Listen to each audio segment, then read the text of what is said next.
ناظرین، جب قیامت بپا ہوگی تو اس سے پہلے حضرت اسرافیل علیہ السلام سور پھونکیں گے اور حضرت اسرائیل علیہ السلام یعنی ملک الموت لوگوں کی روحیں قبض کریں گے۔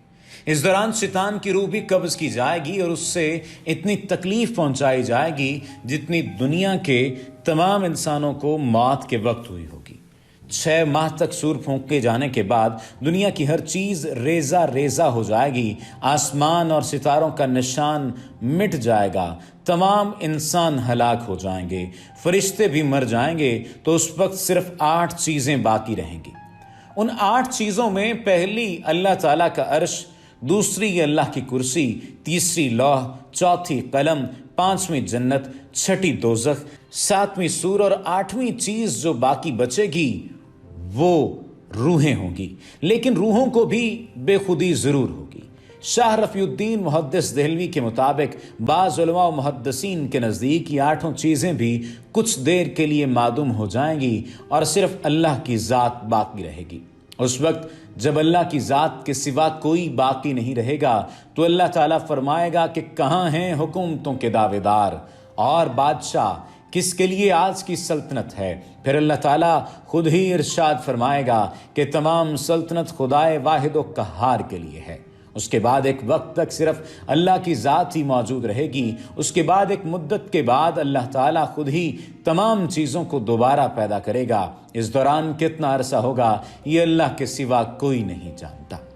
زمین اس وقت ایسی نہیں ہوگی کہ اس میں عمارتوں، درختوں، پہاڑوں اور سمندروں وغیرہ کا نشان تک نہیں ہوگا۔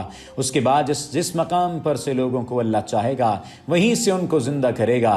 انسانوں کو دوبارہ زندہ کرنے کا طریقہ یہ ہوگا کہ پہلے ان کی ریڑھ کی ہڈیوں کو زندہ کیا جائے گا اور پھر ان کے جسموں کے باقی اعضاء کو اس سے جوڑ دیا جائے گا۔ جب تمام جسم تیار ہو جائیں گے تو سب روحوں کو سور میں رکھا جائے گا۔ اس کے بعد اللہ تعالیٰ ایک بار پھر حضرت اسرافیل علیہ السلام کو حکم دے گا کہ سور کو پوری طاقت کے ساتھ پھونکو۔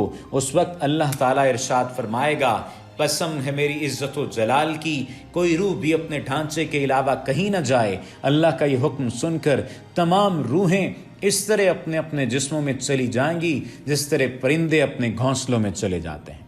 یہاں یہ واضح رہے کہ سورہ اسرافیل میں روحوں کی تعداد کے مطابق سوراخ ہیں۔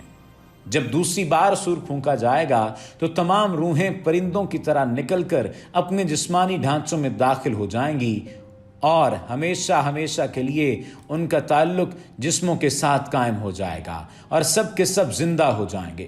اس کے بعد پھر سور پھونکا جائے گا جس کی وجہ سے زمین پھٹ جائے گی اور لوگوں کو باہر نکال دے گی۔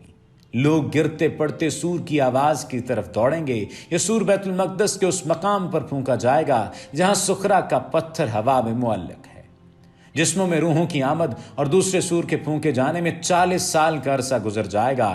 قبروں سے جب لوگ دوبارہ زندہ ہوں گے تو وہ اسی شکل میں پیدا ہوں گے جس طرح ماں کے پیٹ سے پیدا ہوئے تھے، یعنی ان کے بدن ننگے ہوں گے، ان کا ختنہ نہیں ہوگا اور داڑھی بھی نہیں ہوگی۔ ارشاد خداوندی ہے، جیسا کہ ہم نے اس خلقت کو اول مرتبہ پیدا کیا ہے اسی طرح دوبارہ پیدا کریں گے۔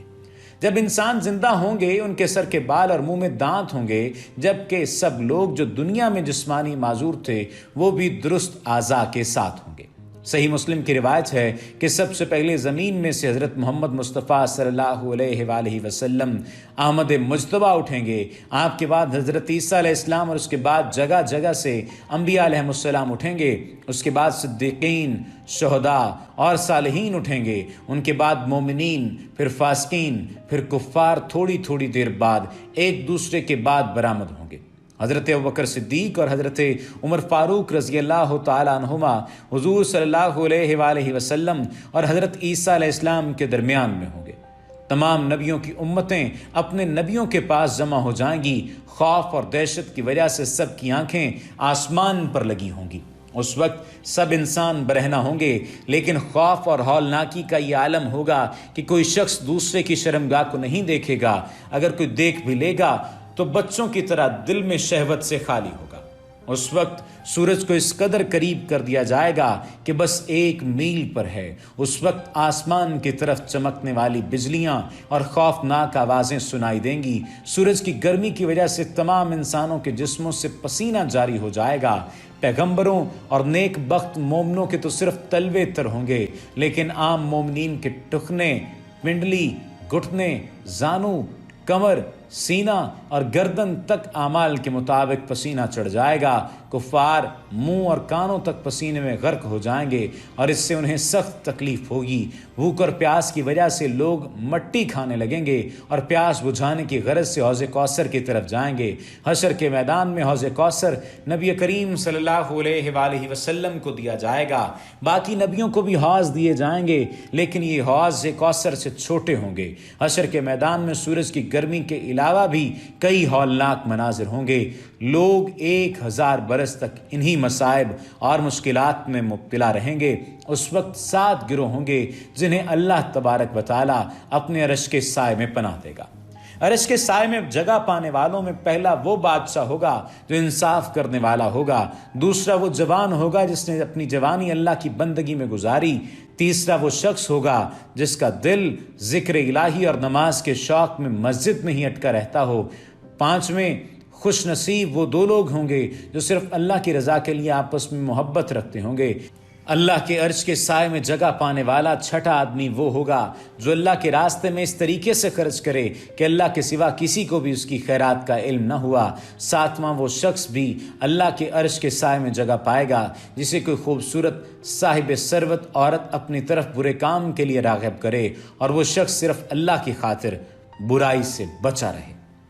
اب آپ ان تمام تر معاملات کا حساب لگائیے، خصوصاً ان 7 لوگوں کی عادات اور ان اشخاص کی حرکات کا، سکنات کا، عادات کا اندازہ لگائیے کہ کیا یہ حرکات و سکنات ہم میں موجود ہیں، اور اس بات کا بھی اندازہ لگائیے کہ جو بھی ہمارے بادشاہ ہیں، عمرا ہیں، وزراء ہیں، کیا وہ انصاف کرنے والے ہیں؟ کیا آپ اپنے ارد گرد ایسے نوجوانوں کو دیکھتے ہیں جو کہ اپنی پوری زندگی اللہ کی بندگی میں گزار رہے ہیں؟ یا یہی سوال آپ اپنے آپ سے کر لیجئے کہ کیا آپ اپنی جوانی اللہ کی بندگی میں گزار رہے ہیں؟ فرمایا کہ عرش کے سائے میں تیسرا وہ شخص ہوگا جس کا دل ذکر الہی اور نماز کے شوق میں مسجد میں ہی اٹکا رہتا ہو۔ اور آج جب ہم جمعے کی نماز پڑھنے کے لیے جاتے ہیں تو اس وقت ہمارا خیال ہمارے جوتوں میں اٹکا ہوتا ہے اور ہم کوشش کرتے ہیں کہ ہم جلد از جلد یہاں سے چلے جائیں۔ ایسا کیوں ہے؟ پھر فرمایا کہ پانچواں وہ شخص ہوگا، وہ خوش نصیب 2 لوگ ہوں گے جو صرف اللہ کی رضا کے لیے آپس میں محبت رکھتے ہوں گے۔ یعنی انہیں کوئی طمع نہیں ہوگا، انہیں کوئی لالچ نہیں ہوگا، انہیں کوئی منافع ایک دوسرے سے نہیں ہوگا سوائے یہی منافع کہ اللہ سبحانہ و تعالیٰ کے لیے وہ ایک دوسرے سے محبت رکھتے ہوں گے۔ کیا آج ہمارے درمیان ایسے لوگ پائے جاتے ہیں؟ پھر فرمایا کہ چھٹا آدمی وہ ہوگا جو اللہ کے راستے میں اس طریقے سے خرچ کرے کہ اللہ کے سوا کسی کو بھی اس خیرات کا علم نہ ہو، یعنی دوسروں کو دکھا کر دینا، ریاکاری کرنا سب سے بڑا گناہ ہے اور اللہ سبحانہ و تعالیٰ اس میں بے برکتی ڈال دیتا ہے، برکت کو نکال دیتا ہے، ختم کر دیتا ہے۔ فرمایا کہ اللہ کے عرش کے سائے میں جگہ پائے گا وہ 7واں شخص جو کہ خوبصورت اور صاحب ثروت عورت کی دعوت کو قبول نہیں کرے گا۔ اور آج دیکھ لیجئے کہ ہم اپنے نفس کے غلام کس طرح سے بن چکے۔ یہ تمام تر نشانیاں، یہ تمام تر واقعات آپ کو سنانے کا بنیادی مقصد صرف اور صرف یہ ہے کہ آپ راہ راست پر آ جائیں۔ آپ کو سزا بتانے کا مطلب آپ راہ راست پر آ جائیں، بجائے اس کے کہ آپ دکھ اور تکلیف میں مبتلا ہوں اور پھر کوستے رہیں کہ کاش ہم دنیا میں یہ کام کر لیتے، ہم نیکی کا فلاں کام کر لیتے۔ اللہ سبحانہ و تعالی ہماری مشکلات کو آسان فرمائیں۔ وما علینا الا البلاغ المبین۔